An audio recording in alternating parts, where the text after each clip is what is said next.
Você tem noção que o processo de independência do Brasil, que comumente é compreendido como iniciado e finalizado em 1822, na realidade durou cerca de 3 anos e só foi de fato concretizado em julho de 1823 na Bahia? Que a data de 7 de setembro é apenas simbólica para a comemoração?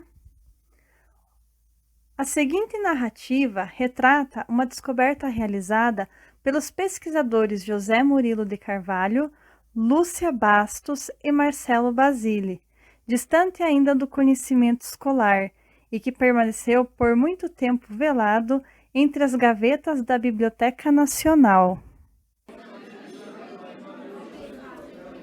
A cultura política do Brasil Império, Rio de Janeiro, 1820 a 1823. Uma arma política ganha destaque nos diferentes grupos sociais. Não nasceu da pólvora ou da radiação, mas de um elemento já poderoso no mundo moderno e contemporâneo, a escrita. Entre o final do século XVIII e o início do século XIX, a escrita passou a ter fundamental importância para as discussões políticas. Até então, pensar em política era algo muito mais associado à vida na corte e nos palácios do que propriamente vinculados a interesses do povo. A ascensão da possibilidade de qualquer indivíduo, inclusive as mulheres, em pensar e falar sobre política, se deu com a circulação de papelinhos ou panfletos em meios sociais como cafés, salões, academias burguesas e livrarias. Este princípio também se relaciona com as primeiras noções de cidadania após a decadência das monarquias na Europa mediante a Revolução Francesa e ideais vinculados ao iluminismo. O Brasil passava pelo dilema do rompimento com Portugal, famosamente conhecido como independência. Muito se aprende através da história oficial sobre Dom Pedro, mas a intensa movimentação popular gerada pelas tensões políticas a respeito da ruptura é uma descoberta muito recente. O debate político a respeito desta decisão aconteceu entre diferentes grupos que se preocupavam com a situação do Brasil após o rompimento com Portugal. Preocupações relacionadas às decisões em separar ou com a forma de governo que se estabeleceria, monarquia absolutista ou constitucional. Estes eram assuntos discutidos pela população através da leitura oral dos panfletos.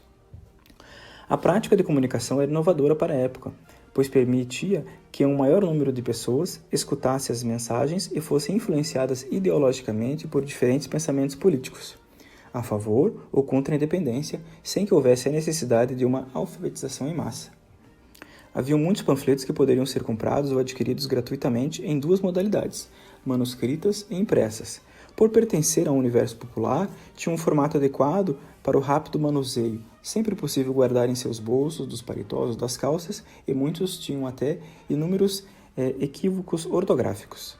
A valorização dos panfletos contribui para o entendimento que Dom Pedro I não foi o único responsável e nem também desejou dizer fico por pura caridade. O Brasil não é e nunca foi fácil de se administrar, devido à sua grande extensão territorial.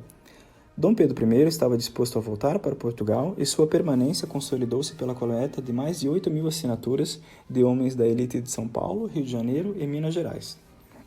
Sobre esta questão, é importante lembrar que no período imperial, estados como a Bahia e Pernambuco, liderados pelos senhores de engenho, possuíam interesses relacionados ao desejo de livre comércio e a insatisfação com o modelo de governo de Dom Pedro I era proveniente de seu controle sobre os portos.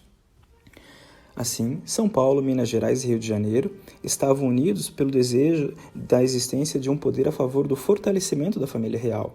Com os acontecimentos demonstravam a ameaça a este modelo tradicional, havia a propagação de uma monarquia constitucional, que como função de disfarce da continuidade do governo das minorias e que era defendida por panfletos escritos pelos corcundas, que na realidade eram funcionários públicos a favor do absolutismo.